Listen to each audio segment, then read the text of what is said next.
say, I tell you again, you've done a fantastic job here. This Thank looks you. amazing. And I appreciate that. I think you need to find the right professionals to help you. Some people, especially in the beginning of a business journey, you feel like. This is the Leo Climaco podcast. Welcome to another episode of the Leo Climaco podcast. My guest today is someone that I think every entrepreneur needs. And if you're an entrepreneur in America, I would grab a pen and a pad and take notes. Because he is a tax expert. He is someone that has majored his life in figuring out how to pay the least amount of legal tax possible. Carlos Cerezo, right? Yes, sir. Thank you. Got it right. And glad to be here, man. Man, I'm so happy you're here because you know what? I think it's perfect timing because we do taxes in January, right? That's when the floodgates open. I think it's a great time to have you here to ask all these questions to really get any anxiety, any kinks, right? Any confusion out. So let's start out in the beginning. Okay. What led you to becoming a tax expert? What led you to this path?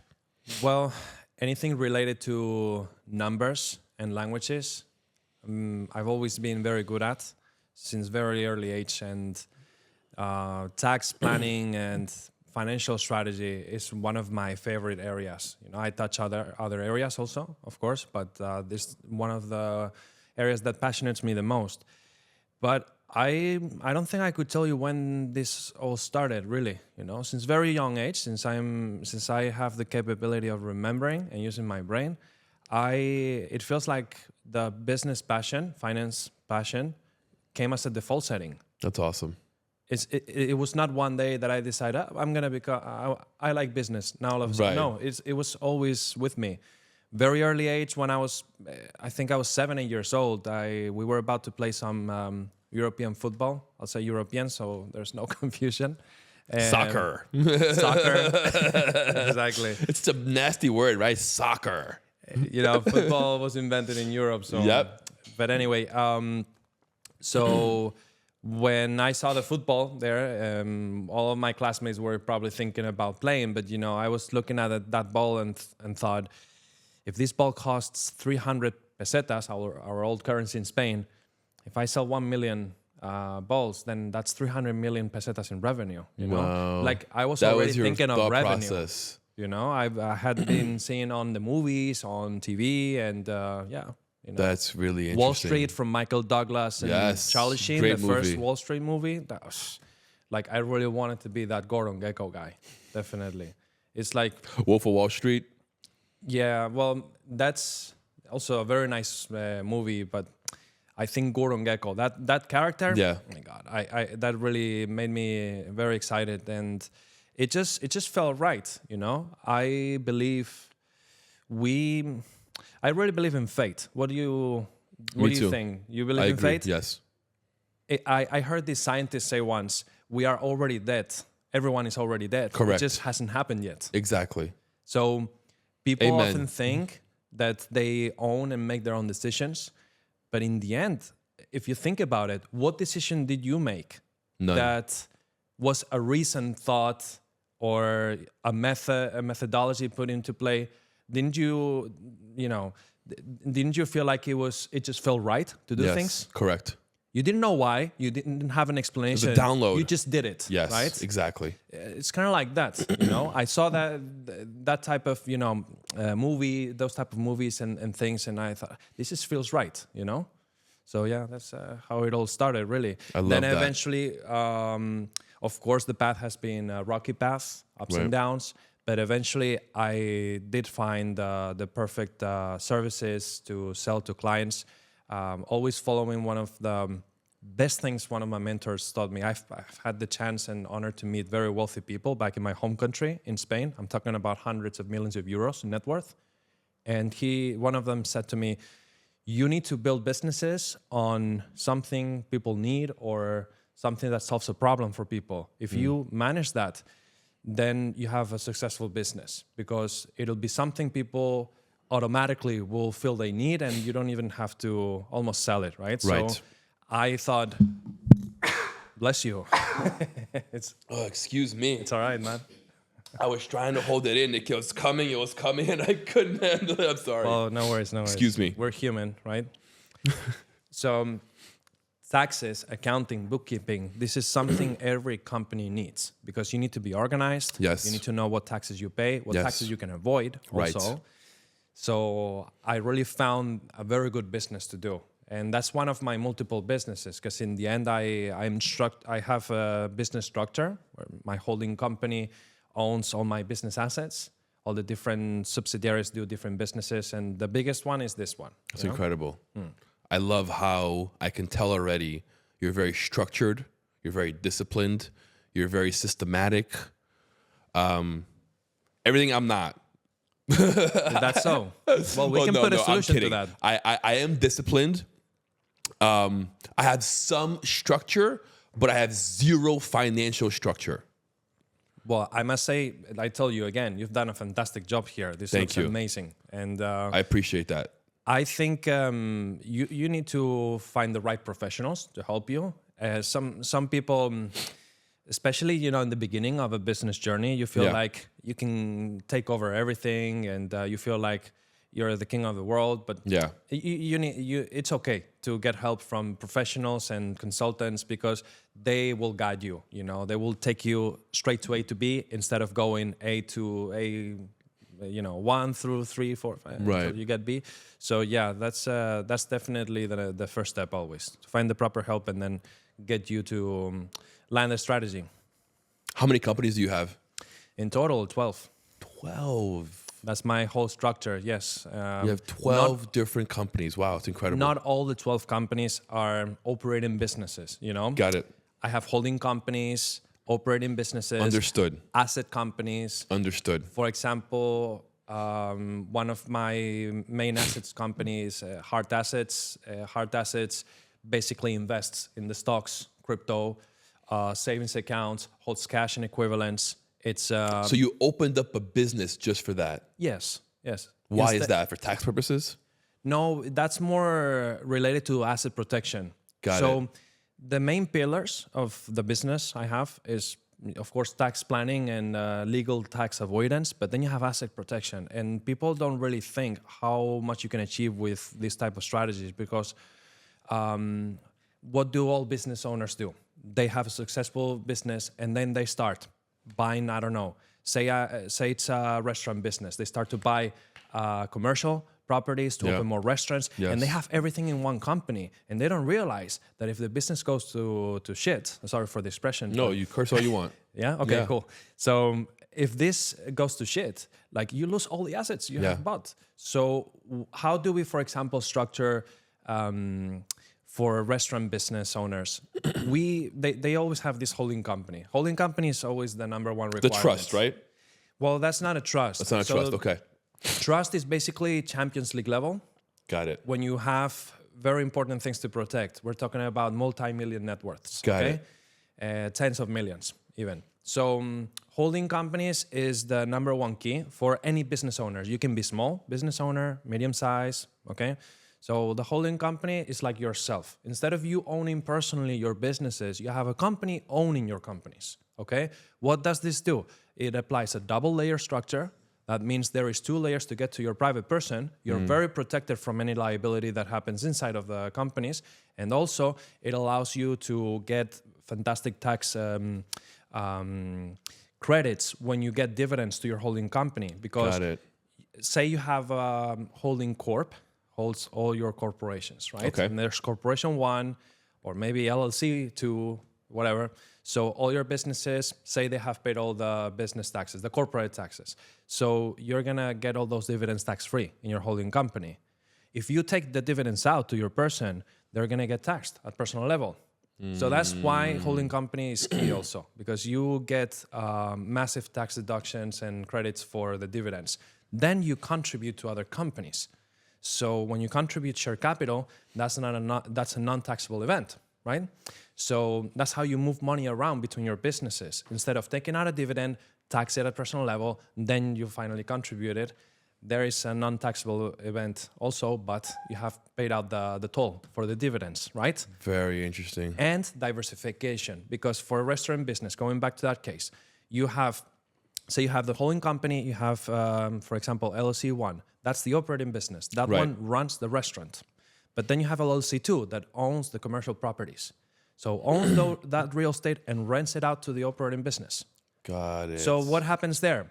You take money away from the risky company, because that's the company facing Yes. creditors or Yes. sues. Right. Yeah. That's so So you're interesting. moving cash away from the risk, and also if this operating business goes bankrupt, you still keep the real estate because it's owned by a different company, different entity in your structure, right? Then you have another company that owns say the franchise name or the restaurant commercial name, say Leo Restaurants. That is owned by another company in the structure, charging the royalties to the operating business. And it's not like you save taxes there, because in the end, it's a deduction in one business and then it's income in the other, but the operating business has less and less cash, and that's good. The least cash you have in the operating business, the better. You should just have enough to run the operation. Yeah, maybe usually 10-20% of the net profits you keep in the operating businesses. Wow. And that's what I do with hard assets. I would say around 80% of the net profit, I move it to the assets company to invest it, right? Buy real estate also, right? So, It's incredible. I can tell how you. passionate you are, how intelligent you are. Thank you. Where'd you go to school? I went to school in Spain and USA. I finished high school in Oklahoma. I got my senior ring here. I like to show it. Anyway, I graduated from high school in Oklahoma, USA. But all my life I've been living in Mallorca, Spain. And then university, I went to the north of Spain. Very nice. And studied engineering, topography, surveying engineering. Okay. Has nothing to do with what I do today. Yeah. Still finished the degree. My mother was always covering for everything. She was providing for all the expenses and That's everything. awesome. So she said, my dear son, because I wanted to drop out of college like many, many times. So no, I'm paying you this, so you do it. Then when you finish university, you do whatever the hell you want, right? But you're going to finish university. So I was kind of forced. But I think I feel good all about these finishing, moms. My mom's the same way. Yeah, all mothers worry about their sons and daughters. But I think it was a good thing that I finished it. Maybe it's not anything to do with what I do today, but that feeling of achieving something brings your motivation up, brings your passion up for other things. So I think in the end, it does help a little bit, And I think it also gives you that engineering brain, right? That comes that you bring into the financial world, which is very, very technical. I would say that's the number one thing I got from the university degree, the problem solving. We got the dogs out here. Yeah. Who let the dogs out? Maybe Jose is coming. Maybe, right? That's so funny. Right, yeah. So, my brother. Are we live? We can pause. We can Let's take pause, a of pause. course. What's up, bro? What's up, bro? Yo, happy New Year, man. Good to see you, bro. It's been a while. How long has it been? How long has it been? 6 months, but more. What? No, it's been more than a year. More like 9 months, Maybe right? like a year. No? That long? Maybe not. I don't know. I don't have a sense of time. You look good. Good to see you. Yeah, dude. Yeah, man. I've been good, dude. Yeah, getting through an election, Yes. It's been a lot. I saw you everywhere. You know I'm a Democrat. Univision, Fox. I saw I you just everywhere. got back from Fox. Yeah, dude. It's been good. They love you over there. Yeah. They need somebody to punch, and I don't mind getting punched, right? I know it'll skip a few punches, But yeah, you been good? I've been good, man. Good, man. This is a good man. I'm excited. Incredible. We're having a great conversation. You guys are gonna have some fun. Nice. I love this studio, man. Thank you, bro. Cool, dude. I thought I was confused. So this is what is this? It's a loft. It's a penthouse loft. Okay. It's a 2-bedroom, 2-bathroom. Okay. You live here? No. No. This is just my studio. Cool. I got out of that small spot. Yeah. This is much better. Oh, it's much better. This is Yes. great. Say hello to the camera. What's up, guys? I'm glad you got to see both places. Yeah, man. No, you're good. You're good. You're good. Yeah, beautiful. I've been meaning to do it. So I think I'm gonna come next week. The 28th, I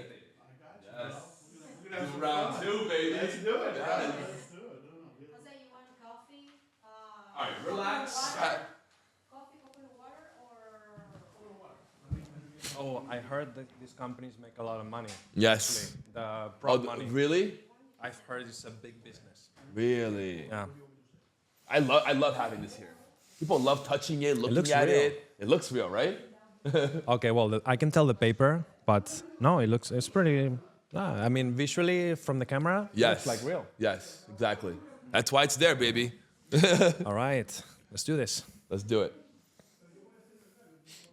But I'm glad you enjoy the conversation. Oh, I'm loving it. I mean, not everyone is passionate about these things. They say, Oh. this is too complicated. Please, just do it for me, and I don't. Yeah, no. I'm very technical. I like knowing how things work and why they work and that's how good. they work. Yes. Always curious. Always. I'm always learning.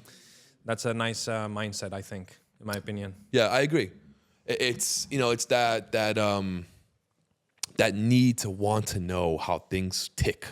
Yeah. You know what I I mean? know the feeling.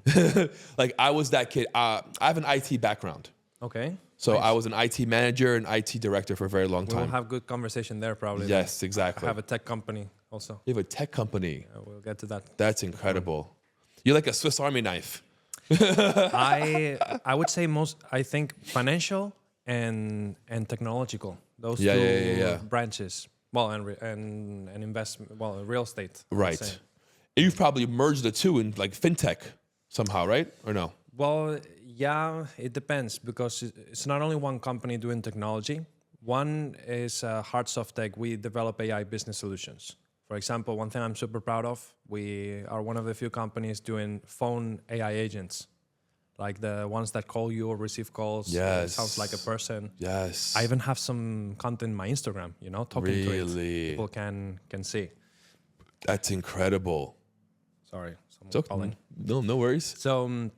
So yeah, that's one of the things I'm most proud of from Hard Soft Tech. But then in Morpheus, I have a 38% stake there with two other business partners. We work out. I love that name, Morpheus. Morpheus. It was not my idea. It was one of my partners, Håkan. Genius. He was Genius. man. I thought Morpheus, and he says yes. Because we save people from the Matrix, but we also shape dreams because Morpheus was the Greek god that shaped humans' dreams in ancient Greece, right? In ancient mythology in Greece. It was a fantastic name, I think. It's one of his best contributions to the business, I would say. So what does that company do exactly? So it's an investment club, digital investment club. Like we manage money for a club of investors. Got it. It's a hedge like- fund, basically. Essentially. Yeah, similar, but with a different structure because for a hedge fund, you need to be properly regulated. Yes. So an investment club is when everybody takes part of the decision making. And Okay. at least in Europe, there exists this type of, say... I've never heard of that. Like a democratic, company type, right? very democratic. Yeah. And we have 426 users. And we manage that money all together. And we diversified in different financial investments like stocks, stock trading, crypto. Then we do business operations. For example, we have this subsidiary doing exchanges. So we basically swap euro to USDT or Bitcoin to dollars. We do these kind of exchanges for businesses. Okay. Very Mostly. cool.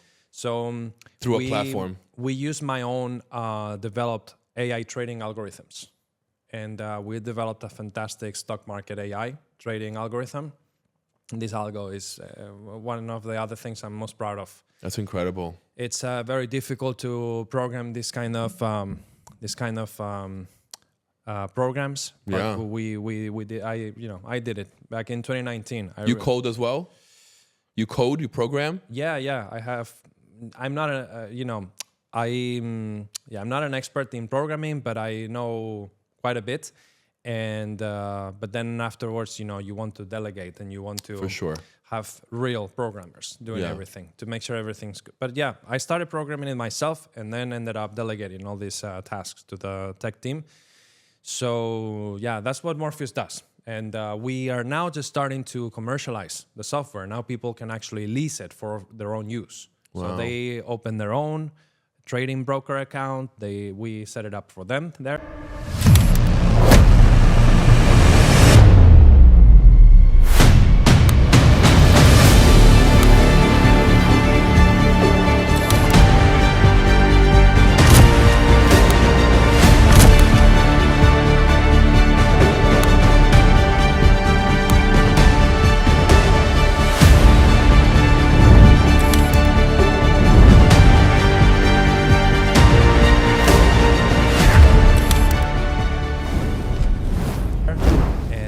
with their own money. They set it up to trade automatically, So I think it's nice because, it involves trust to be part of the investment club.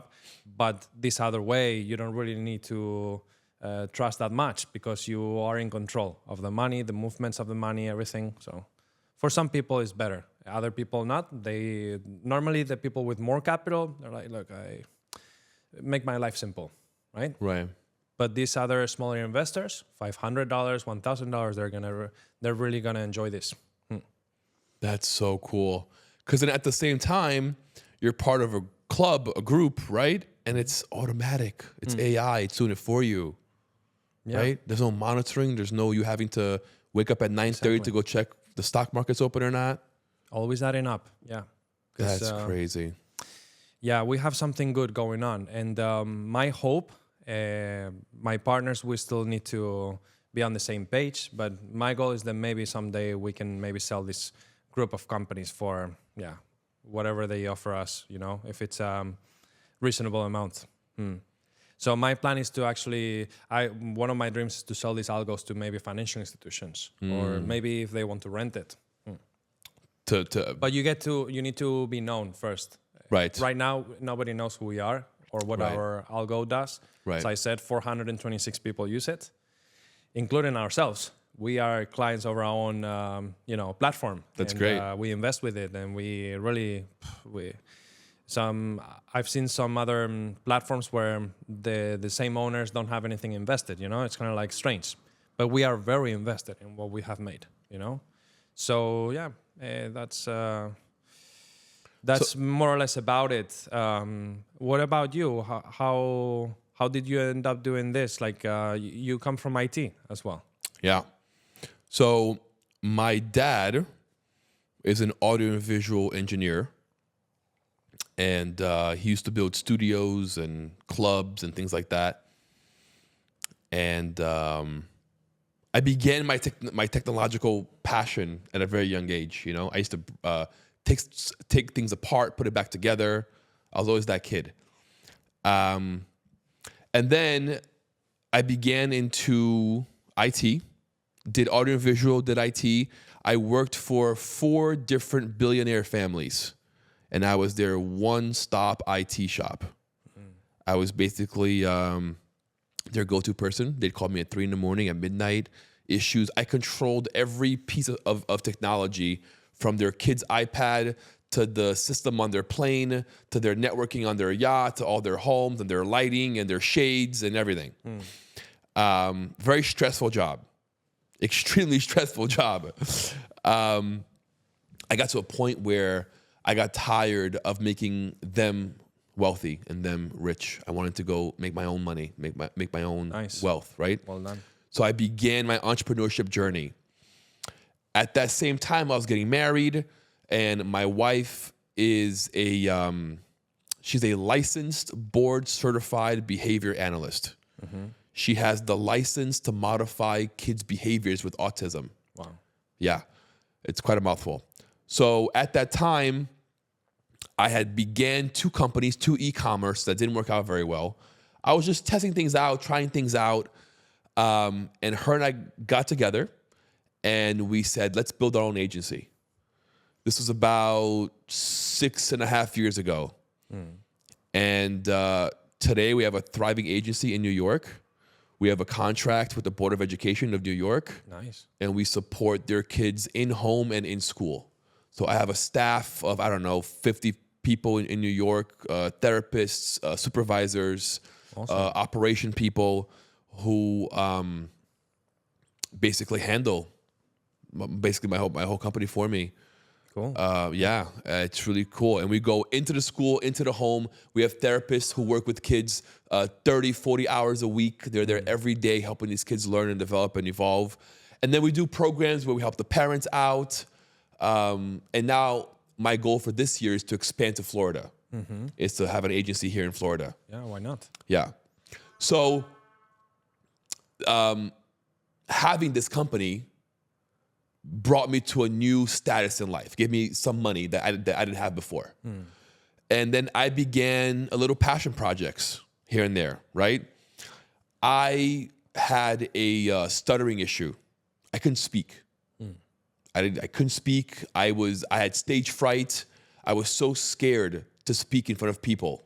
I had that too, actually. You know, the stage fright. Yeah, it's a real thing. It's fucked real. up. Yeah. So I found a coach, paid him tons of money. We did a year program together where he taught me to speak. We did NLP, we did hypnosis. I did speaking courses 1 and 2, and developed this passion for speaking. You know, I learned to speak. I learned to breathe. I learned to pause. I learned to really articulate my thoughts properly. Yeah. And then I got on stage. I spoke in front of 1,000 people, 500 people, and really broke that fear, and really was able to get comfortable with being me, with who I am, right? Yeah. And I didn't want to keep getting on stages. That was too tiring, too much traveling, too much this. What else could I do that would allow me to speak, connect, and reach a bunch of people? The only logical thing was podcasting. So I met a group of people in Orlando that were doing a very small podcast. And it was the first time I saw it. They had me on their podcast. They interviewed me for the first time. And man, changed my whole world. Changed my whole, like a light bulb went off. Like, I can do this, you know? Jose seen my old studio. Let me guess, you felt it was the right Yes, move, right? Exactly. It just It's felt always right. like that, man. It felt aligned. It felt right. Yeah, so like some calling you, you know? So I had this small little office space in Deerfield, about 30 minutes north from here. And made this sketchy little room on top of a adult video store, okay? And I got a table, 2 chairs, a microphone, a couple lights, and began my first episode. And do you know Mr. Beast? Yeah. Yeah. I was watching one of his interviews one day, and he said that his first 100 episodes, his goal was to make it 1% better every episode. I took that to heart. I really that's a great fucking idea. Feels reasonable. Yes, exactly. It feels attainable, you know? Yeah. So my goal has been to every single episode do 1% better. Cool. So it's been, I think you're almost episode 90. Really? Yeah. I'm in like 87, 88, something like that. Okay. So that's been my goal. So I'm at this studio right now, I think 4 or 5 months. Previously, I was at my old studio for a year. Okay. And my goal is to get 1% better every episode. Awesome. You know, and hopefully my message and my conversations are reaching people, talking to them. You know, they're connecting with it. They're learning from it, right? They're seeing that people go through struggles and they have their downs and their ups, you know? Yeah. I love interviewing people like you who are technical, who are logical, who are intelligent, who are driven, who has 12 companies, you know what I mean? Like, that gives hope. That gives a vision, you know? Yeah. It could be a kid watching who can't even fathom having one company. Wow, he has 12. I can have one. You know what I mean? That's really why I do this. Yeah, that's good. Nice, man. Actually, you know, it was Jeff Bezos that said his best decisions always came from gut feeling. You know, I just remembered when you were saying this. 100%. Because that's your higher self, right? That's who you really are, is that gut feeling, you know? Energy in the universe. Yes, exactly. Exactly. Yeah, well, anyways. Okay, so I want to go back to this. So we have 12 companies, 2 tech companies. We have 2 finance companies, a couple of holding companies, right? How many operational companies? 4, 5? So 1, 2, 3, 4, 5 operational that actually do a business activity or a business operation. or yeah, it's usually called trading operation, you know, Right. because you have passive operations and then trading. Trading is business, How much time are you dedicating to each one of these companies per week? How do you split your time between all these companies? How I does that don't work? know per company, but Give I or can take, tell yeah. you, I can tell you for sure. Like when you know, I'm a father of two. I have a son of 2 years old, daughter is 6 years old. But I'm Similar. I have a separated. 5-year-old and a 2-year-old. Really? Yeah, two Also, boys. We need to make them play together. One Yes. day. So I'm separated, so I get my kids 50% of the time. Okay. And the 50% of the time I have my kids, I go to any of our offices from, I would say, 9 in the morning to 4 p.m. Got it. Okay? So all those hours I will destine to all the companies, okay? At the same time. It just depends. For example... Priority, right? What's required? Yeah, I mean, it depends on the day. Sometimes it is true we have system duplicated. Because one thing I learned also years ago is you need to be systematic. You need to have a system. Yeah. Okay? Because if you start a business and this system is working, you have employees, everything is working, you know, almost hands-free, then you can just copy and paste. Mm-hmm. So I tried to create something for one operating business that I could copy and paste.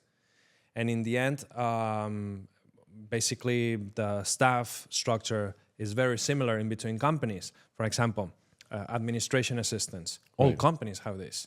Right. Customer support. All companies need customer Right. support. So there is jobs that are copy pasting, right, between companies. So we basically do certain things on Monday, then certain things on Tuesday, Wednesday, Thursday, Friday. But you know, each of these days we are working on all the companies, Got it. if needed. Sometimes there's nothing to do, right? Yeah. So that's basically how I handle the time. And then when I don't have the kids, then I'm 9 to 9 at the office. 9 in the morning to 9 p.m. or 10 p.m. sometimes. And it feels like, it might sound like a lot, but not really. I can tell you love it. Yeah. If you I love can it, tell you love time it. flies. Time flies when you love what you do. Yeah. But either way, after 4 or 5 p.m., the office is empty. And that's something I really love. Like you get in peace. this concentration vibe and, you know, it's just so easy to what you mean. focus.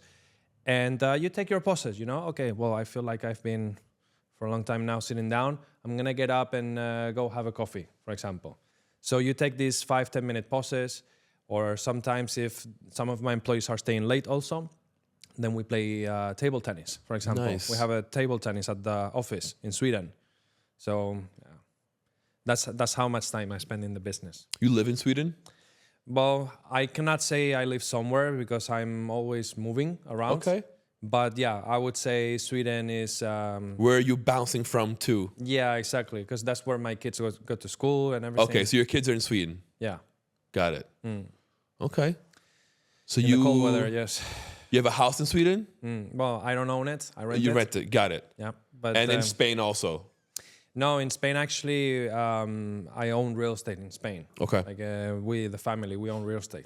Got and, it. We have our own places there. But in Sweden, I rent. Yeah.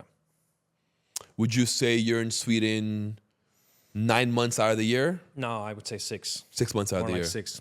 Where are 'Cause, you the other 6 months? just around, mostly for work, you know, like right now this trip, this 2 weeks in USA.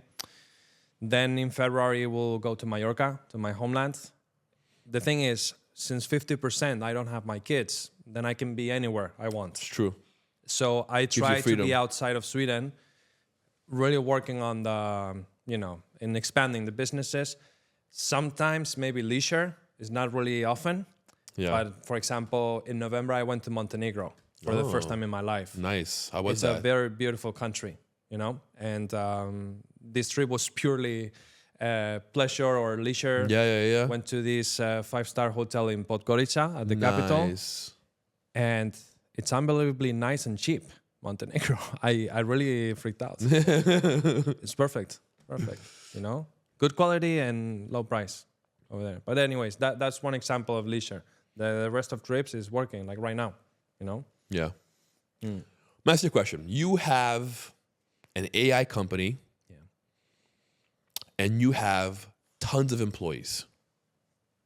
More or less like you in New York, in total, Yeah? but split around the world. Right. What I want to ask you, what I really want to know is, do you plan on transitioning some of your employees and recreating their jobs with an AI agent? That's a good question. Like customer service.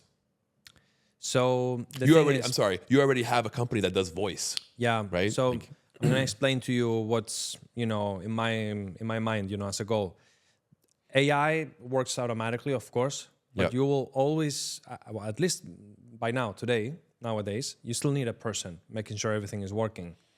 So if I had this one guy in the very beginning for customer support, then this guy makes sure he creates the different agents and monitors they are working always, and he keeps his job. So if you're starting a business from scratch, you don't really need to have 0 physical employees. Right. It's good to have physical employees, Yeah, I think. I agree. And it's good for people also. Yes.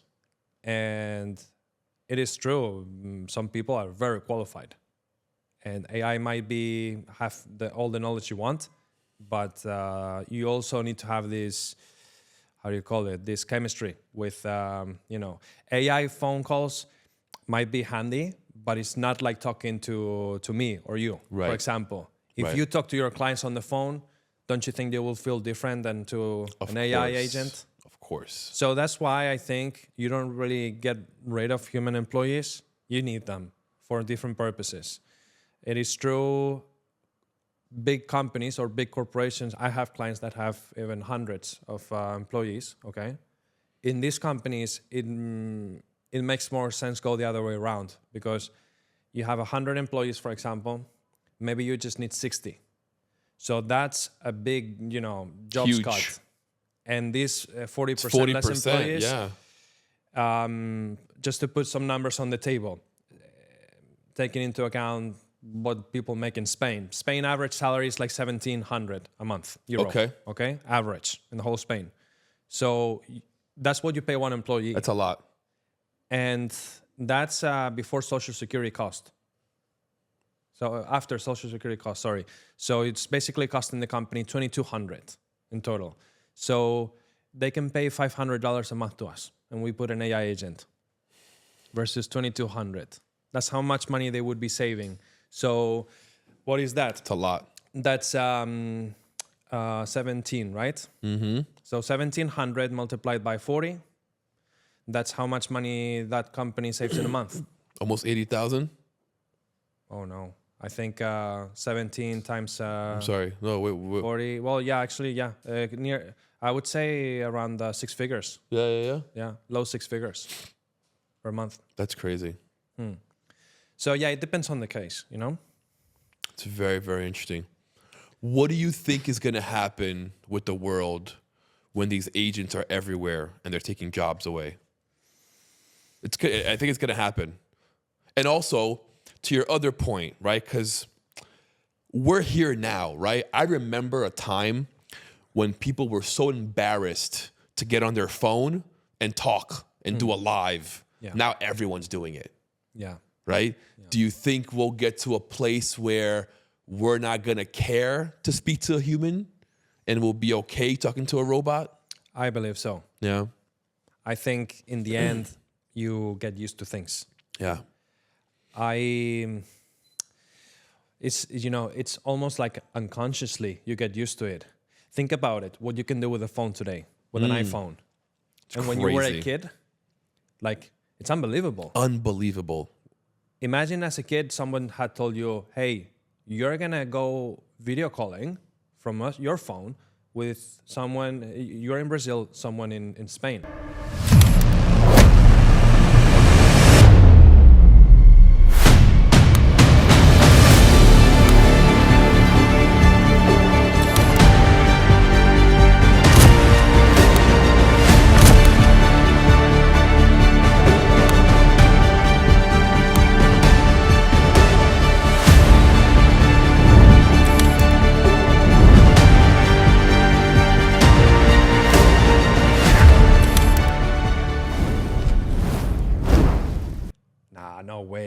I would have thought, no fucking way. Yeah. Or you can have the camera roll inside a phone, and the phone is taking pictures of high quality, like you would never imagine. Or this would that you happen. could make hundreds of millions by trading on your phone. Right. Because before, analysts printed the charts, the stock market Yes. charts, made the lines there. Okay, hey, Exactly. call the broker. We need to buy these shares. Oh, no, sorry. There's no shares available. Because, there's much less liquidity in the markets. Yeah.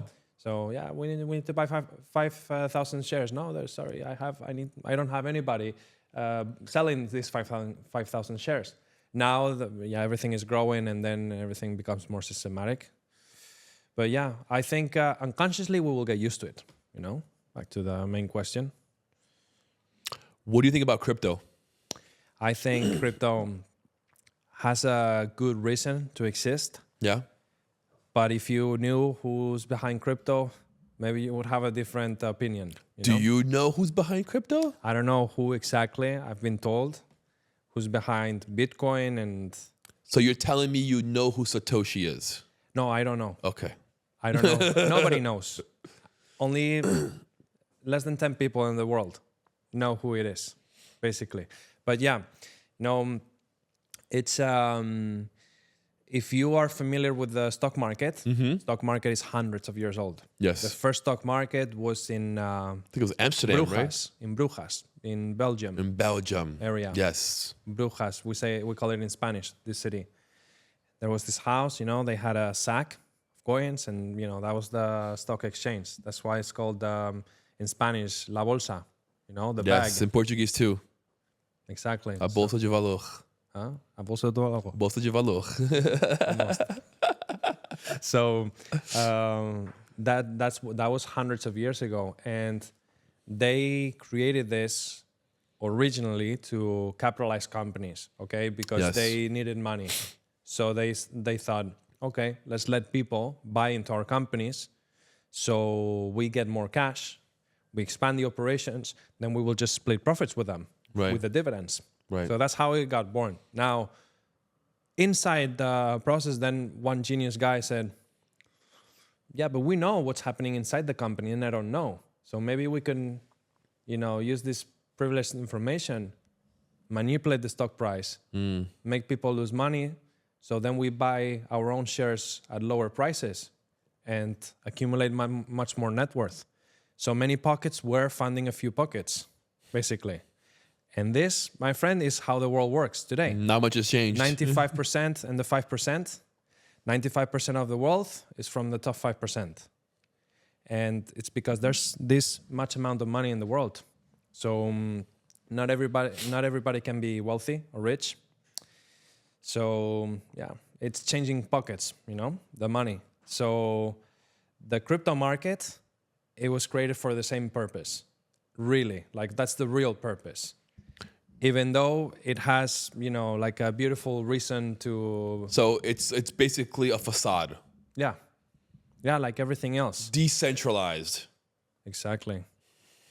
I mean, unless you have a ledger or use the proper methods, your crypto is not decentralized. And for getting the financial institutions in and for getting this as an official currency in countries, it can't be decentralized. Someone needs to have control on it. Because if it's always decentralized and everybody moves to cryptocurrencies, first of all, what happens to fiat? And second of all, who's going to pay the taxes? It's not sustainable. Explain that. What do you mean? Who's paying the taxes? Okay, Break that down for me, please. how can I put it in a different way? So right now, most of the people are using fiat currencies. Yes. And very few people really are into crypto. Maybe Yes, a 10, small 15%. percentage, yes. Yeah, it's a small percentage still. So what happens if the whole 100% of the world put all this money into cryptos? Then everybody owns crypto. And there's no more fiat, basically. Then the crypto pools are filled with fiat. Yes. And it's controlled by the owners of each crypto. Yes. Then the banks go bankrupt. The governments don't get any... Because if it was really decentralized, like nobody knows what you have on crypto, who's going to pay taxes? Like nobody's going to pay taxes. Right. Because they will be in the anonymity, in the anonymous side of things. So The government will not have income unless the government has bought crypto, right? And they've Which made they money. are. They are. All governments buy crypto. But yeah, it's kind of complex because, and you always need fiat for cryptos to have a value. Because if I create 1 million Carlos tokens or coins, Right. I need to. They don't have any value. If I pair them to $1 million, then each Carlos coin is worth $1. That's how liquidity pools work. So, if fiat disappears, then how do you know what's the crypto worth? Right. You need liquidity pools. You need these cryptos to be paired with something of value. It could be fiat. It could be gold. It could be Oil. assets. Yeah. It could be, you would have to replace fiat with something else. Understood. You can't have just crypto. You would have to replace fiat by something else. And this is how it used to be because of the gold, the gold standard. Every dollar printed was backed by gold. Yes. In the beginning, Until gold Nixon. was used as a payment method and currency, but gold became, heavy. Therefore, okay, we need to do something else. Then they created the bills. Yeah. Every bill represented this much ounces. IOU, right? It was IOUs. So then people started using paper to pay things, bills. Then they depegged dollars from the gold because they changed to, supply policies. Right. That's what they're called in economy. Okay, supply policies basically are governments that focus on printing money and putting more supply on the system every year. We like to call it the military policy. The military policy. Okay. Because there's no money, there's no gold backing it. What's backing it? The U.S. military. The U.S. military. Okay, I understand. That's what we need to back crypto then. The military. Probably. No, but honestly, I think it's very complex to say, well, we were talking about decentralized, right? Yeah. So decentralized, I don't really know how decentralized is this going to be. If we need to properly regulate this and put it in the system, there's still ways to do things decentralized. For sure. And not only using blockchain, also by corporate structure, because LLCs are registered just with the registered agent name. All LLCs can be anonymous in the USA, for example. So by doing proper company structure, using also offshore jurisdictions, you can get privacy also. And then these companies have an exchange account, and then you invest in your cryptos. Yeah. So I think decentralization, anonymity, I think there will always be ways to find it, but I don't know in crypto if it will continue to exist, if it is to properly be regulated. Do you think that real estate will become tokenized? I think so. And it makes sense because in Spain, for example, you are, you're paying 3 different taxes when you buy, sell real estate, and you need notaires. So you need to go to a notary and sign documents to change ownership from one house owner to another house owner. There's a lot of bureaucracy, costs, taxes. And the blockchain gets away with all that. If we can move this to the blockchain, use Ethereum technology, smart contracts, all that Solanos stuff, it would be fantastic, I think. That would change everything. Bye-bye brokers, bye-bye middlemen. Yeah, exactly. Because it could be automatically done. Changing ownership, your wallet ID then suddenly owns this tokenized house. Right. Sure. It makes sense, We'll see what happens also, because every revolution like this, then, you're destroying a few group of jobs. Oh, yeah. But then new jobs will be created. Who's building those smart contracts? Who's maintaining the decentralized applications? Right. Who's setting it up? There's other jobs to be put into. You get rid of jobs, but then you create new jobs. It's going to be a crazy future. Yeah. And I feel like you're right in the middle of that technology finance conversion. all I know is that AI is gonna be the next internet. Yeah. When the internet came, it changed companies completely, right? Mm-hmm. And then internet companies started to grow in market capitalization, in net worth, everything. AI companies are the next wave of companies that will be the most powerful of the whole stock exchange or the whole world. Is 2025 the year of AI agents? Yeah, it's already happening. Yeah. Yeah, I've seen it in other places, also in Dubai, for example. Now real estate agencies using AI agents. So it's already happening, and it's going to be more and more and more. And what I'm excited to see in the next 20 years is if we really colonize Mars. That's going to be, yeah, I'm quite interested in Tell me why. the universe. Because it's just so cool, man. Can you try to imagine yourself walking with a spacesuit on Mars? Crazy, right? How would you feel? Small. Yeah, probably. Like just tiny.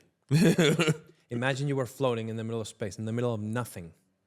There's no air, nothing. It's just you. You're floating in the middle of nothing. That gives me anxiety. Right, I understand. Not to me, I would be amazed. Yeah, would you? But I understand you completely. Yeah. But so yeah, it's about the feeling. When I think about it, I really want to see what's gonna be happening. You know? So I wanted to experience skydiving. So I wanted to see what it was like, right? Oh, I'm gonna be flying, be coming down and whatever. So cool. Man, let me tell you, it was the worst experience of my life. Are you serious? Yeah, You didn't like it? It was the worst. Oh no. I was up there. So first we rolled off the plane. So my first experience is me flipping upside down in the air off the plane. And then you're shooting down at about 140 miles an hour. Mm-hmm. And you can't breathe. Well, I was already panicking, right? And the air is rushing in your face at 120 miles an hour and you can't catch your breath. And then next thing you know, the parachute pulls and it takes you 200 feet in the air. Man, I had bruise marks right here for like 2 weeks. Really? And that thing just yanking me 200 feet in the air. You should have just gone out without parachute then. When I got to the floor. One of those wings, you know? I know. And then just... You glide right through, right? Yeah. Man, when I landed, I was on the floor for an hour. I couldn't get up. I was so happy to be back on Earth. Wow. Yeah. I really want to try it though. Like father was a parachuter in the military service. Really? Yeah. He always said to me, I will take you someday to go parachuting. But he didn't have a chance because father passed away when I was 12 years old. Oh, I'm sorry about that. Thank you. And yeah, one day I want to try it. Just my cousin is a professional skydiver. And then I know who to reach out in Brazil. Yeah. In Rio. Amazing. Yeah. I would like to go back to Brazil. I've been once. Where'd you go? Rio? Iguazu. Very nice. Yeah, I've been to the waterfalls. Yes.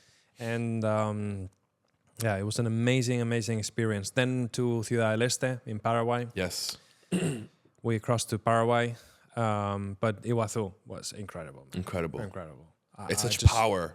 How is it possible? Nature built this magnificent place. Incredible, right? Mm-hmm. Yeah, and people super nice down there also. Very, Iguazu, at the city, chilled. at the town, downtown. Uh-huh. Yeah, it was nice walking around Iguazu, the town. You would think maybe it's a dangerous place or, but not really. No. I felt Rio's comfortable. dangerous. Rio, São Paulo. Yeah, that's really it. I can the imagine. big cities. The big cities. Yeah. But yeah, I did in the helicopter also. I watched the waterfalls from the helicopter, from the speedboat, walking. Yeah. Very nice. I really want to visit more places of Brazil. I've done that with the Grand Canyon. Oh, helicopter in the there, Grand actually. Canyon. That was really cool. Cool. Yeah, that was really nice. So many places to see. So many. The world Hopefully, is so big. I retire soon and I can just travel for leisure every month. I don't see that in your future. You don't think so? You like to work. I can see it. I do. I think if you were to retire, you'd build 12 more companies. Or 30.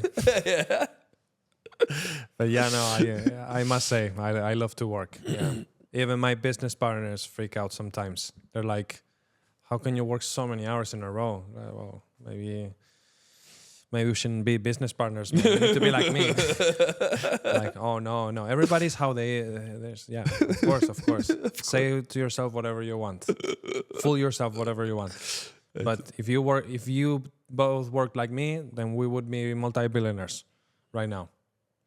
But no, we're just millionaires.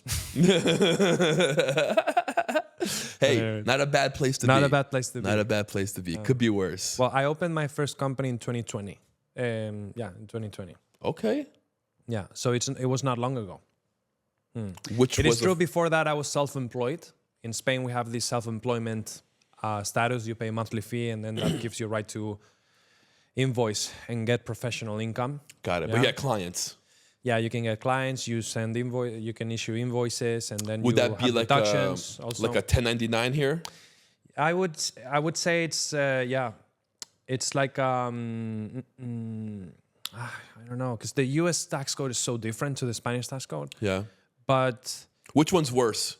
It would be like, which one worse Yes. from the two of them? Yeah. The Spanish. Yeah. One you might have. Yeah, it's not really low taxes in the USA, but well, they are lower than Spain, for instance, but definitely you have much more tools to minimize tax burden. Got it. Because in Spain, when you try to deduct something, most of the time they don't let you do it. I have this case, you're gonna freak out, okay? It's because it's nuts. I have this client, he has employees, he has an office, has a coffee machine at the office.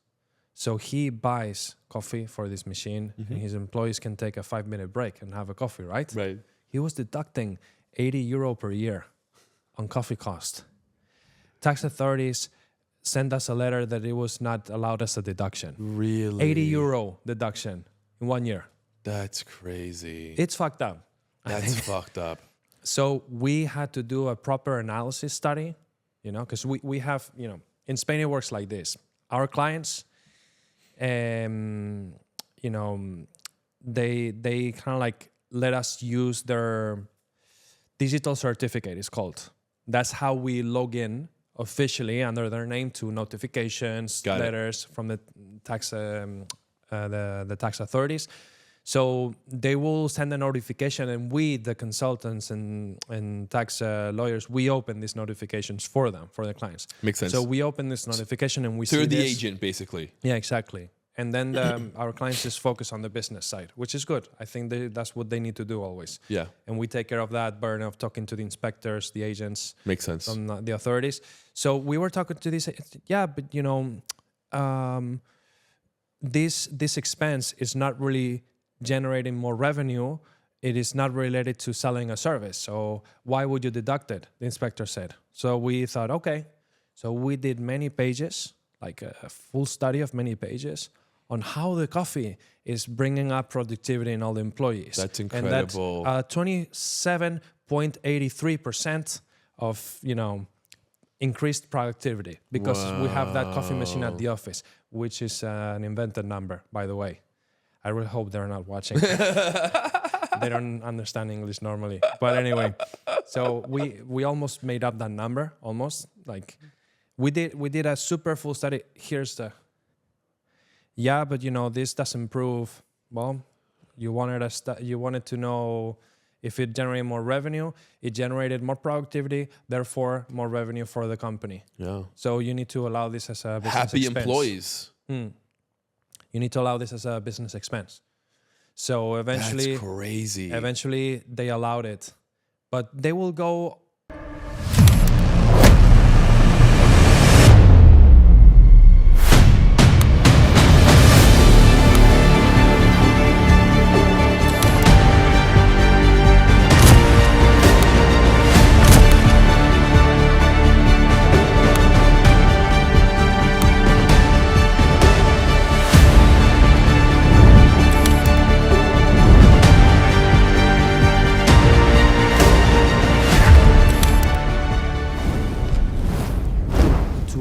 lens to fuck you up. You know? Wow. They probably thought, well, yeah, I'm just gonna, go for them about this. They will feel scared and they will back off and not deduct it. Yeah. But no, we fought back because that's what we do all the time with the inspectors. We fight back. I feel like here in America, you can deduct anything. Yeah. You have much more, many more tools for you to minimize the tax burden. And it's nice. I think it's nice. For example, one rule I really like is the 6,000 pounds or more vehicle. Okay? That's a great one. Which is very misinterpreted by many Americans. They go buy a G-Wagon. Yes. But no, that's not for what it is for. It's for, I don't know, when you have vans, for example. If they are more than 6,000 pounds, these vans are used for transporting goods or they are used to transport passengers, for example. Yeah. So that there it makes sense. That's what the rule is for. Right. For this 6,000 over, and then you get to deduct the full car cost in the first tax year when you buy it, right? But people say, "Oh, I want a G-Wagon and I can deduct." No, it's not for that. If they find out, the IRS, they will come to you. Well, unless you are a car dealership and you sell luxury cars, then there may be, but there's so much misrepresentation for this IRS rule. For That's the 6,000 really pounds interesting because everybody does that. I know. That's crazy. No, but I know of cases the IRS came and they said, no, you cannot deduct this, but it's over 6,000 pounds. No, but if you read the sub rules there, it's talking about professional vehicles, not luxury cars. You need to read the whole law, the whole section, because it says it there, right? Anyways, you have more deductions, more tools, and one other crazy story, and the last one I'm going to tell you. Please, as many as you want. There's this client of mine. He's an influencer, very famous influencer in Spain. He, back in the day before he was working with us, he then opened a Spanish company because he thought, okay, instead of paying 50 or 45% personal taxes on what I make. It's that much in Spain? I think if you make $100,000, I think a 38% is going to go out in taxes. 38%. That will be the effective rate. That's crazy. Because you have brackets, it's this percentage for this bracket and Social Security, everything. So 38%. But in Denmark, 47%. In Denmark is the country in Europe where you pay the most taxes. Denmark. 47%. It's crazy. And they like it. That's the fucked up thing about it. They liked it. The Danish like it. They love it, huh? They love it because they feel the money is invested properly in the infrastructure. But no. Well, Denmark, I don't really know. I've never lived in Denmark, even though it's the neighbor country to south of Sweden. But I just get amazed that they are cool with paying 47%. That's half your money. Yeah. That's so half of the year you work for free for what? You need to... So if what you get back is the shit, then of course. But no, it is not. They just don't realize. But anyway, so my client, who is an influencer, he opens this company because instead of going around 38%, because he makes more than $100,000 a year, 38%, then he goes to 25% corporate tax with a Spanish company. And then he got sanctioned because they told him, you have opened the company to pay less taxes. And he said, yes. No, then everything's going to go to your personal income tax because for you to be taxed, corporate taxed, you need to have a proper infrastructure, employees, you need to have an office, you need to have a business operation. This income is done directly, uniquely by you. So you need to put it on your personal income tax. If musicians open a company to get all the income there from the concerts and all these things, they will do the same thing. That's crazy. It's crazy. It's crazy because, you... And there's no way around it. No, there is. What we do is just make sure we don't admit it's for tax purposes. Right. Asset protection, for example, if this guy has, say, 3 apartments, one nice Mercedes, and interesting assets. If he has if he gets sued by one of the sponsors or brands that pay him, then he might be, you know, all these assets might Liable, be at risk. right. Yeah, he will be liable for any debts, and he'll have to sell all the assets, right? Yeah. But if he has a company, then none of the things that happen inside the company goes through the shield of the limited liability. So he keeps all his assets always. Doesn't matter what happens in the business, even though if it's owned 100% by him, because that's the legal structure about, right? The limited liability, also here in the States. So that's how we turn it around. We always make sure that we don't admit to the causes that makes the tax authority sanction you. Makes sense. Also, That's crazy. How is it in Sweden? Well, in Sweden, it's even more fucked up Really? than Spain. For example, you know, if with your operating business in Sweden, you buy a company car, this company car must be parked just outside the office. You can't take it home. Because it belongs there. We would have a lot of fun if we, you know, talk about all these things. So funny. That's Europe, man. That's Europe. Europe is messed up nowadays. Dubai is laughing at Europe. And the Americans don't laugh at us because they don't know what's going on. Because if they knew, you would be laughing at Spanish, the European countries, yeah. How does Dubai do it? How does United Emirates, how do they do it? It's a different league, man.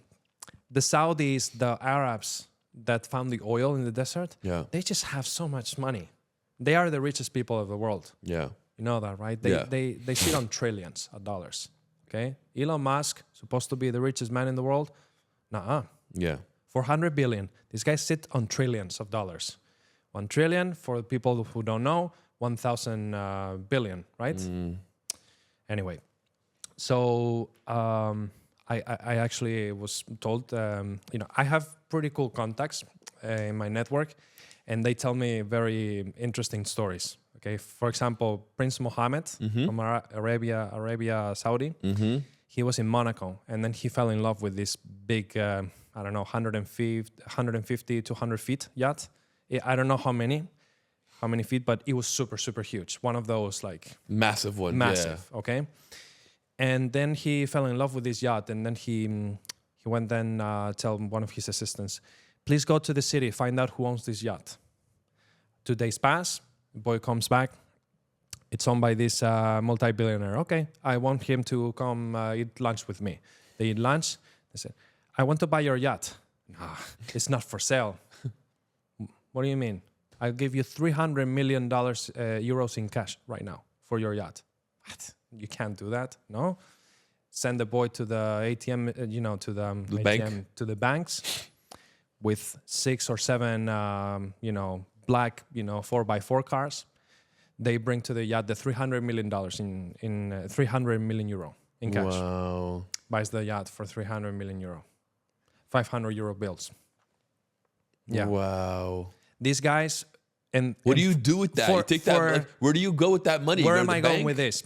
For this guy to do this, it's like when you pay a meal for $30. Yeah, nothing. 300 million, nothing. Just like if you paid a meal for $30. That's how it felt for him. That's crazy. So this, when it comes to your question, how do they do it in Dubai? They just have so much money, right? And they have invested a lot. Yeah. In making, if you listen and watch the king in Dubai, I don't know if he's king or the president. I know what you're talking about. So this guy, he wants this city to be the #1 city in the world. That's his vision. That's his goal. It pretty much is. So these people are doing whatever is needed to make that the best place of the world. Okay. So that's why Dubai is the way it is, and that's why it's cheap there compared to Europe. Because how much if you make $100,000, we said it was 38% in Spain, right? So that's 38 grand a year. Yeah. Okay, that's supposed to go to education, to police, firefighter. Yeah, everything, roads, everything. I have friends in Dubai living there. They pay $300 a year for their private health insurance, fully covered. they get the same day they get attended by a doctor. Very good doctors also, from Iran, from other places. Yeah. Because there's so many Persians and Arabs that are, fantastic medical professionals. For sure. So $300 a year pays in insurance, That's crazy. the health insurance. What do you pay in the US Oh, if you break a bone? Or so probably much more, right? hold on. Me, my wife, my 2 kids, over $1,000 a month in health insurance. Imagine. And you still pay a lot in taxes. Oh, yeah. I still owe a lot in taxes. Yeah, you said before, man. So my friends are not paying any income taxes in Dubai. They pay $300 a year for their private health insurance. How does that work? How do you gain that status? Do you just move there? Do you need permits? Do you need a visa? How does that work? How does it work? There's 2 ways, mostly. Okay, and this changes a lot, of course, because regulation is changing all the time. Before, Dubai didn't have any taxes at all. Now there is actually a corporate tax for domestic income with companies, for example. But as a private person, 2 ways. One, you buy real estate worth $500,000 or more. Okay. Then you get your residency permit and you become a resident in Dubai. Second, you open a company, employ yourself from this company, and then you get the residence permit. So these are the 2 ways. Okay. Okay. Number 2 is pretty easy. Now, if you're an American, you never get rid of the taxes because United States and Liberia is a country, in Africa, I think, right? Yeah. So these 2 countries are the only 2 countries in the world that have a totalitarian tax system, meaning all their citizens report taxes at their country where they're from. So you as an American, you would always have to report your taxes in USA, even if you move to Dubai. There are some rules, of course. I believe the first 120K per year that you make outside the United States, living outside the US, I think that's tax-free in America. You will pay maybe your taxes there or whatever. But it's a totalitarian system. So That's you would have crazy. to renounce your American citizenship if you really want to stop paying taxes in the USA. Wow. Maybe Trump gets rid of this, by the way. There's rumors he's planning on removing taxes for American citizens who move abroad and live abroad. So we'll see what happens. But as of today, that's the situation with Americans. That's crazy. It is. It's a money grab. Yeah. Also, if as an American you own foreign corporations, okay, these CFC rules, controlled foreign corporation, they are super strict. Say you open a company in British Virgin Islands, and this company owns business assets of yours around the world, in the USA, maybe outside the USA, in Europe. So you get all your dividends, and you don't pay any tax for those dividends with that offshore entity. Right. When you sell a company, a subsidiary, these capital gains don't get taxed neither. So all these passive income activities don't pay any tax with this corporation, while the USA will want to tax you for all those profits, even though a company did them. You will get taxed as a person. This is where guilty rules apply, subpart F income. All these rules apply for controlled foreign corporations if you don't do it properly. We in Spain, we're actually able to open foreign corporations, and we don't need to pay taxes in Spain for those profits, as long as those companies have proper substance, like office employees or right. Okay. And stuff. So, but in the USA, no, it doesn't matter. You might have employees and office in the. It will not depend on you personally to make that money, but if it's not being taxed or it's been taxed less than 13.1%, then you must pay personal income taxes in the USA. That's incredible. Yeah. So they say, right, the 2 things are guaranteed: death and taxes. Yeah. Beautiful world, huh? Beautiful. Carlos, what a great conversation, man. Thank you. No, I'm really having a great time. How many languages do you speak? I would say 5 in total. 5 languages. If I count Portuguese. You're so smart. I used to speak before. I used to speak more Portuguese, but I've lost it quite a bit. I think it's my 5th language, and it's low level at the moment. Yeah. But yeah, fluently Spanish, Catalan, English, and almost Swedish. Okay. Because since I've been in Sweden so many years, I've just by listening Swedish every day, it's like stuck in my brain or something. What's the name of the language in a part of Spain that's half Spanish, half Portuguese? That's more like Portuguese. Gallego. Yeah, you will probably understand everything. Gallego. It's where Portuguese originates from, actually. Oh yeah. Yeah, because it was the Galaico-Portuguese people on the west side of the mainland. Then eventually separated, right? And Galicia, Went to Portugal. Stayed with the Spanish side, and then Portugal became dependent. But that's why it's so similar, Gallego to Portuguese. Very close languages to each other. Wow. That's awesome. Like Swedish and Norwegian, Oh for yeah. example. It's like that. Norwegians, when they speak Norwegian, I understand them almost perfectly, since I know Swedish. It feels very, very natural, to understand. Wow. And same Spanish, actually Spanish and Portuguese from Portugal, it's very similar also. Very. Yeah. I don't know anybody from Spain that doesn't understand Portuguese from Portugal. Brazilian Portuguese is more...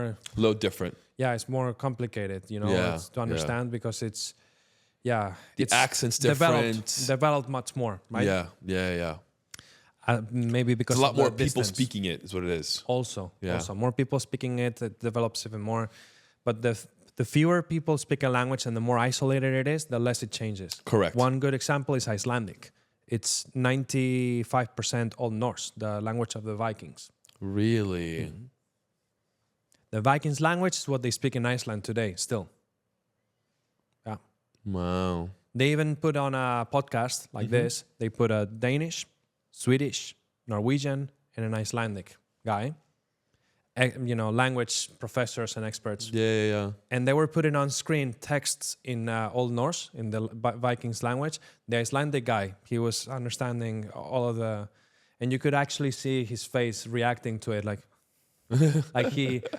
Like you knew what it was. Yeah, it was almost the same. When spoken, it was almost the same. Wow. So yeah, there you go. Like few people and more isolated, the less it changes. The language. How old are you now? So 34, soon 35 in June. And you, by the way? I'll be 37 in February 1st. Okay. Cool, man. Yeah. Yeah, we are in our 30s. We are. We're very similar in age. Where do you want to be before 40? Or by 40?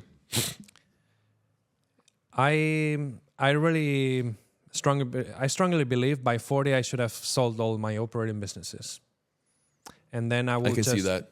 And then I will just go buy your live yacht. life. Go buy your $300 million yacht.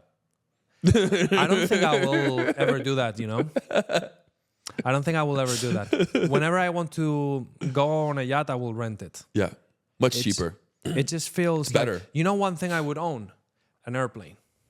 That I would own. You know why? Because I love airplanes. Because father was a pilot. Okay. So because there is a reason behind it. Even though it's financially stupid to buy own planes and probably cheaper yachts. to rent it also, right? Oh, Charter. Yeah. Oh yeah, definitely. Like I know these guys. They fly charter. They probably spend $500,000 a year in charters. Okay.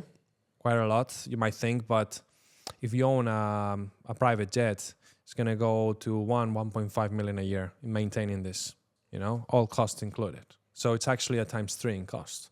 Wow. Than chartering every month. Okay, like they fly every month. Yeah, much cheaper. So it's always.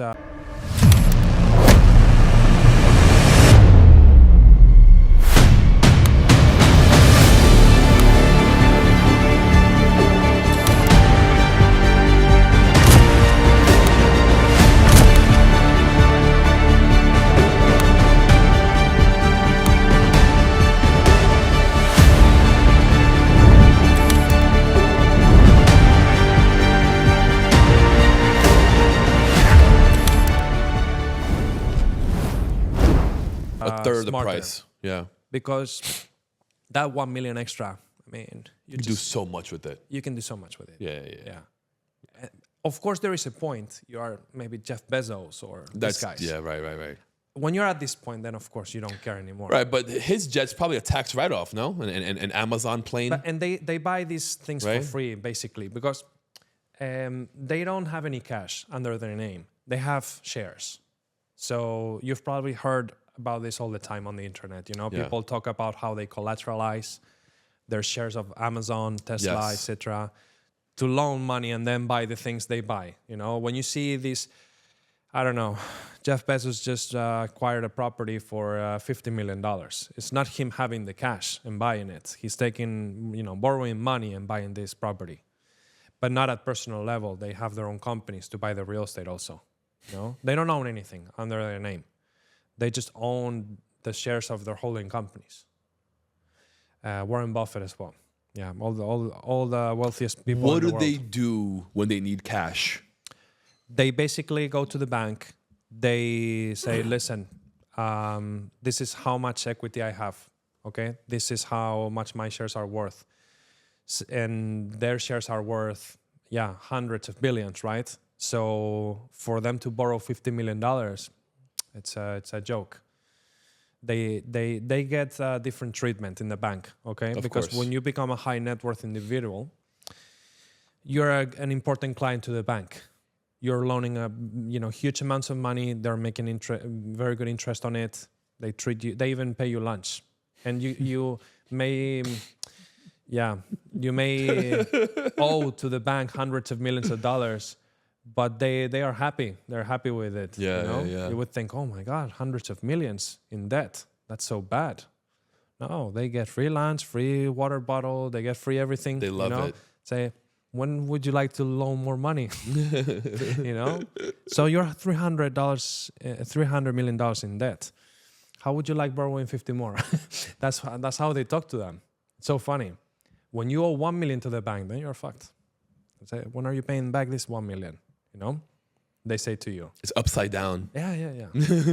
So this is what they do, my friend. And they do it also because debt is a non-taxable event either. You're borrowing money, therefore it's not income. So it's the key strategy. But of course, think about it, that's okay? so crazy. Yeah, but if you think about it, what did we say? The worth of the shares are $300 billion. They're borrowing 50 million. Like way, long way to get to 300 billion, right? It's a small amount compared to what they're worth. Right. So for them, it's very easy to loan these amounts of money. How do they pay People that usually back? think, oh, I'm going to do the same. Be careful when you Right. do it, because your net worth is not hundreds of billions of dollars. Correct. You need to do it properly. You need to have in mind, okay, will I be able to, follow the payment schedule? Right. Can I pay this back every month no matter what happens? You should plan this properly. If you're a small business owner, you can do the same, apply the same strategy, but be careful, because these guys, they if they cannot pay that loan, they will borrow 50 more because they just have so much equity, so much. And these shares keep growing. The stock market grows every year. So they always grow in equity. They always have more margin to even borrow more. It's like never ending. How do they pay it back? Well, they pay it back, month by month. But they sell shares? No, they never. Never sell No. shares, no. The key is to never sell the shares, because then they are realizing capital gains. Got it. So if you realize the So capital they're gains, getting you money tax. so they're getting dividend basically. They're using their dividend money to pay that. No. So how does that work? Please explain that to me. Well, basically, it depends. The case of the $50 million property, Right. For example, down here in Florida, Yeah. they're not gonna rent out this property or anything. What they will do is maybe borrow 100 million and only use 50 million to buy the house, and the other 50 million sit in the bank, in the cash and equivalence account, and then that's how they pay the loans. Sometimes they just borrow a little more to have liquidity and fulfill the payments every month. Man, what a world, huh? Either way, financial expense. Well, if you borrow as a company, financial expenses are deductible. Okay, so say you're paying a monthly mortgage of $1,000 a month, for example. and let's just say $100 of that is the interest part. The other 900 is capital amortization. These 100 are deductible, okay? So you get to deduct the interest, and then if you have a company and then has dividend income, but then has financial expenses, maybe you can balance it out. Also in the United States, you don't really need to do much because, in real estate, for example, the best tax deductions are in real estate. The bonus depreciation, real estate amortization deductions, because they're paper deductions. It's not a real expense. You're basically deducting it in the accounting, just paper, on the deductions on paper, we call them. It's cash you still have, but it's been deducted, lowering the taxable income of the company. How did Elon purchase Twitter, the $44 billion? Yeah, it was a loan. He borrowed against the. He borrowed against his money. Borrowed against his money, and bought Twitter with that money. Probably borrowed a little extra, as I said, to have cash in the bank. Right. Yeah. Bananas. I could talk to you all day. Really? Yeah. Well, I love this. I love this topic. That's good. We can repeat again some other time. Let's do it. Yeah. 100%. But yeah, these people, we all play the same game, but we need to know all the rules. Yes. Monopoly is a good example, the board game. If you know all the rules, you will not have, you will be different to a person that just overread the rules. Right. So most people overread the rules and they go do their thing. But there's very few people are ambitious, curious, humble, always wanted to learn more. These few people read all the rules. But we all play the same game. Yeah? If that makes sense. You believe that we all play the same game? Yeah. Yeah.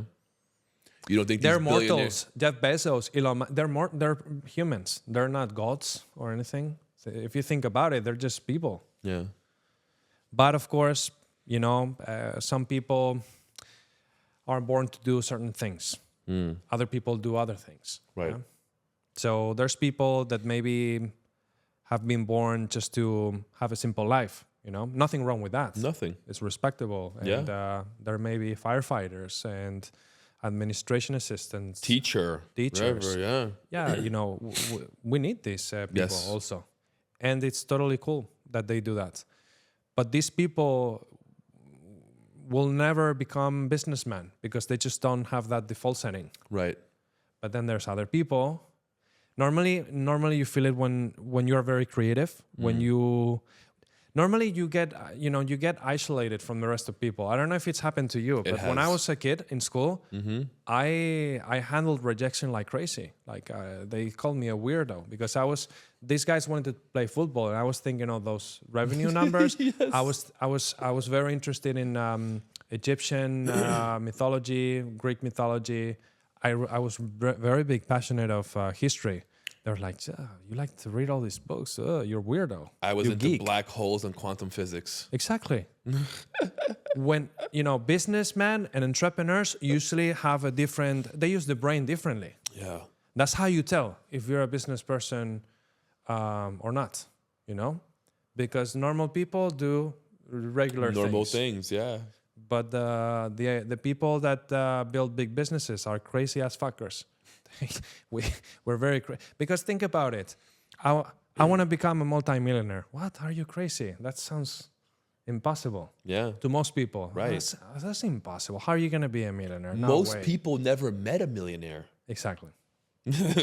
So I'm just basically throwing out that, the thoughts of people. Yeah. Huh? But yeah, you got to be crazy to think, okay, no, I'm going to make $1 million a year. You got to be crazy to think that. You got to be crazy, yes. Or I'm going to make a phone AI agent.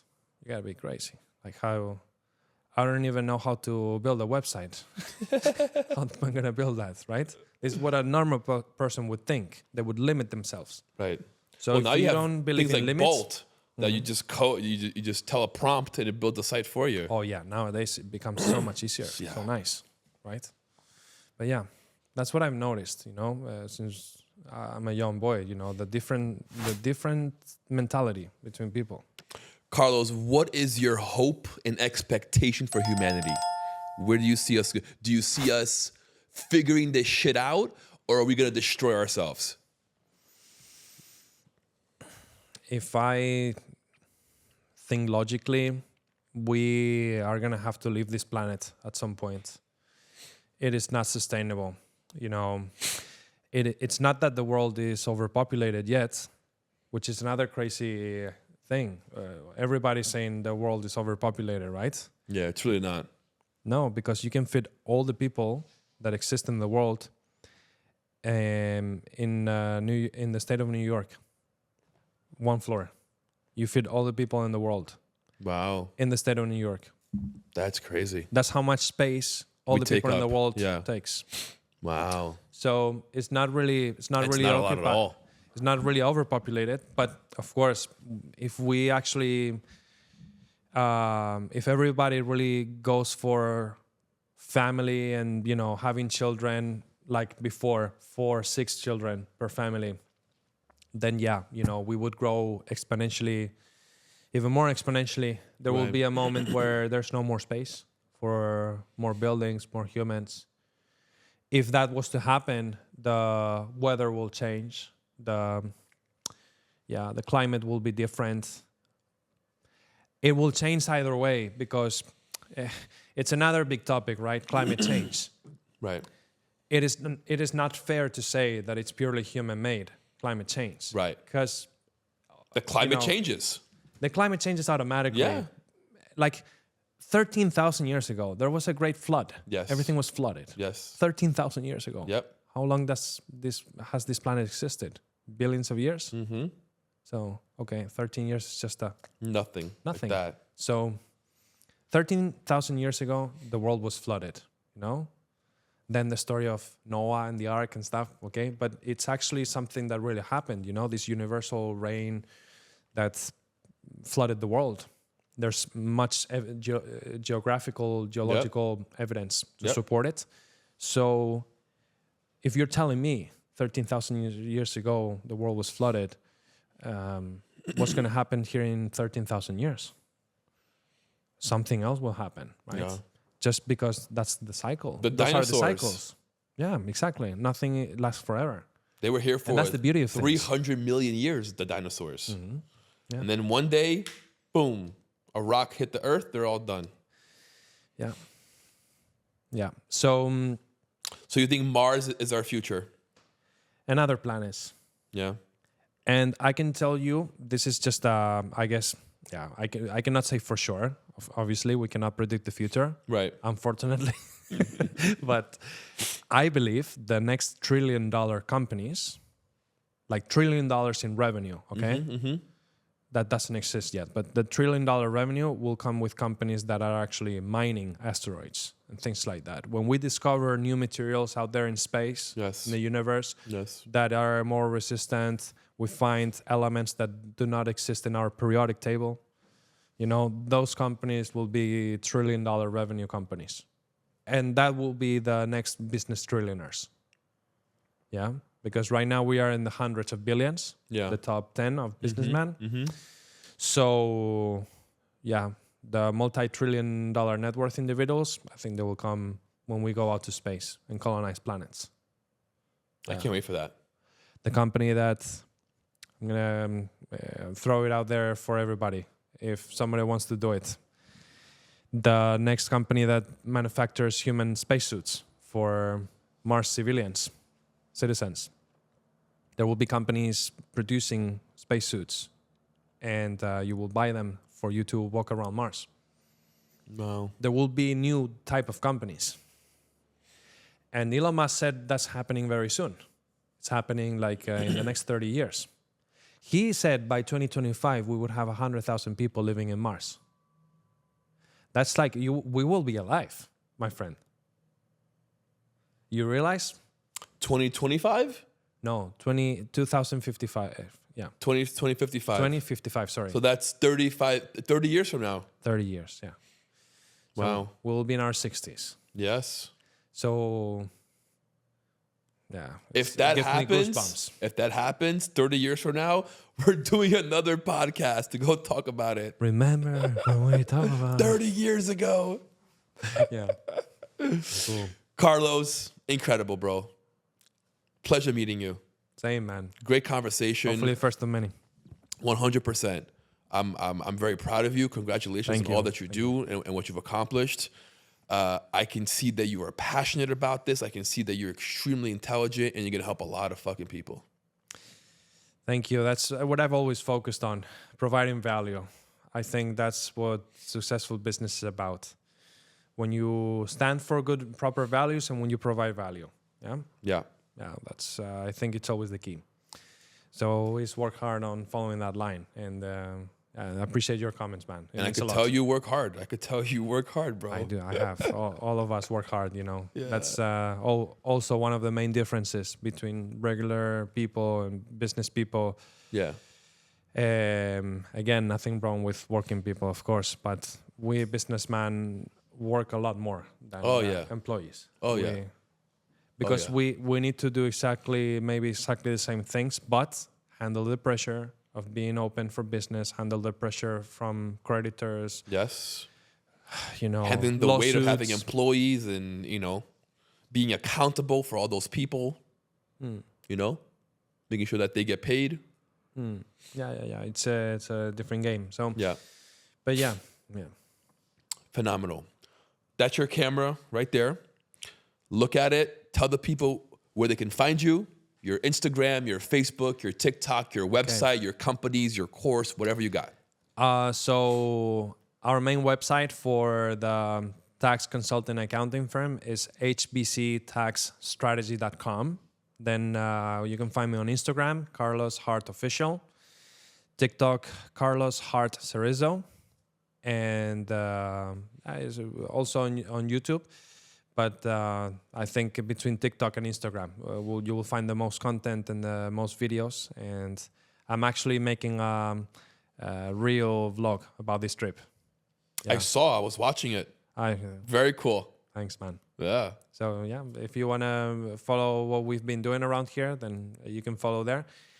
And that's it. You know, contact anybody from the team, and you will get well attended. Incredible. Thank you, Carlos. Thank you very much. I hope you enjoy your trip around America. Thank you. I hope we treat you well. I hope you come back. It's my second home, man. I love America. Amen. God bless America. Exactly. Yeah. I still remember getting up from the chair at school, like for the anthem. Yeah. Not me the too. one you sing, but I pledge allegiance to the flag of the United States of America and to the republic for which it stands, one nation, under God, indivisible, with liberty and justice for all. Every day at school, man. Yeah, man. They ended that shit. I don't know why. What? Yeah, you didn't know way. that? Yes. No. They ended it. I'm telling you. You're joking. I'm serious. Trump wants to bring it back. I know. So when I got here, we did that 2nd, 3rd, 4th grade. By the time I got to 5th or 6th grade, they weren't doing it anymore. Really? Yeah. Oh, no. Sleepy Joe. Or? Sleepy Joe, Dead Joe, Zombie Joe. AI Joe. AI Joe. All right, guys. Okay. Like, subscribe, hit that bell notification. We'll see you guys next time.